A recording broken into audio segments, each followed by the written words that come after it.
జై శ్రీమన్నారాయణ. నా పేరు అవసరాల వెంకట రామానుజాచార్యులు. దివ్యజ్యోతి ఆస్ట్రాలజీ యూట్యూబ్ ఛానల్కి స్వాగతం.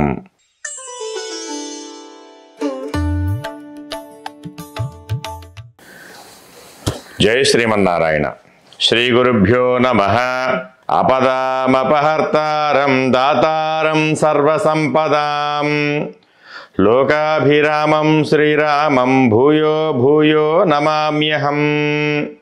దివ్యజ్యోతి ఆస్ట్రాలజర్ ఈ యూట్యూబ్ ఛానల్ ద్వారా మీ అందరికీ రాబోయే ఈ వారం రోజులు ఈ 12 రాసుల యొక్క ఫలితాలు ఎలా ఉంటాయి, ఈ వారం రోజులలో మనకి వచ్చేటువంటి గ్రహణాలు, మిగిలినటువంటి ముఖ్య విషయాల గురించి ఈరోజు మనం తెలుసుకుందాం.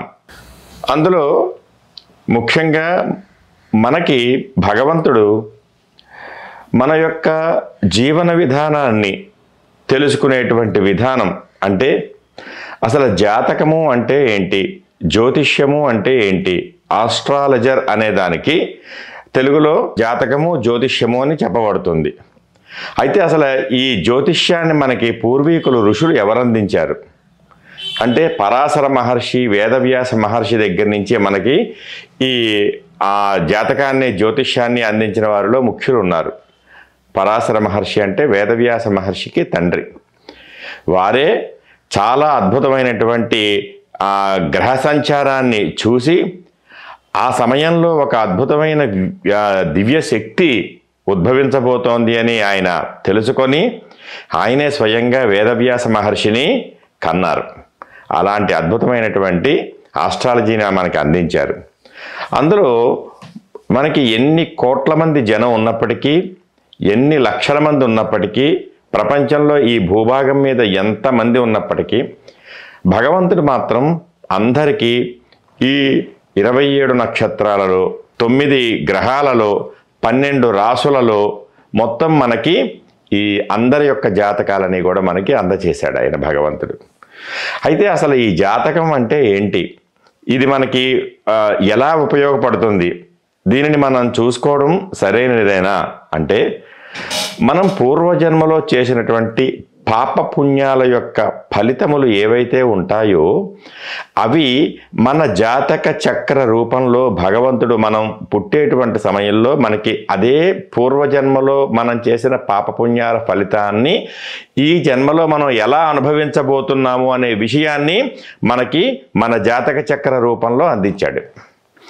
అలాంటి జాతక చక్రంలో మనం పుట్టి మనం ఏ పాప ఫలితాన్ని అనుభవిస్తున్నాము అంటే పూర్వజన్మలో చేసినటువంటి పాపపుణ్యాలు మనం ఏవేవి అనుభవించబోతున్నాము అని మనం ముందుగా తెలియచేసుకోవడం కోసం, అంటే మనకి తెలిసి దాని తాలూకు రెమెడీస్ని వాటి యొక్క ప్రక్షాళన చేసుకొని మనం సుఖశాంతులతో ఉండాలని ఋషులు మనకి అందించినటువంటిదే ఈ ఆస్ట్రాలజీ.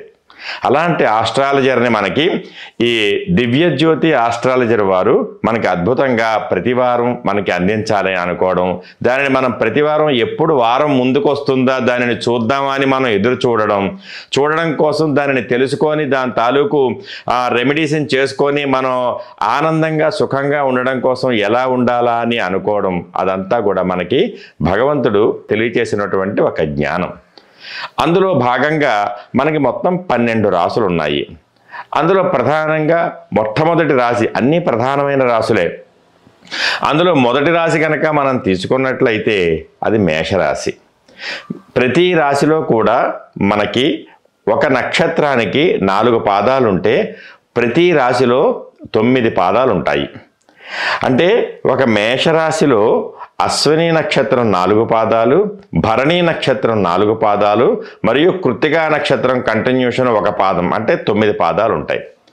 అంటే మొత్తం మనకి 12 రాసులు. 12 రాసులు ఇంటూ 9 అంటే మనకి దానికి తగ్గట్టుగా మొత్తం ఉండేటువంటి 27 నక్షత్రాలు. 27 నక్షత్రాలు 4 పాదాలు చొప్పున 108. అంటే 12 రాసులలో 9ని మనం భాగిస్తే 108 సరిపోతాయి. అంటే 12 రాసుల్లో మొత్తం మనకి ఈ 27 నక్షత్రాలు 108 పాదాలు ఉంటాయి. జై శ్రీమన్నారాయణ.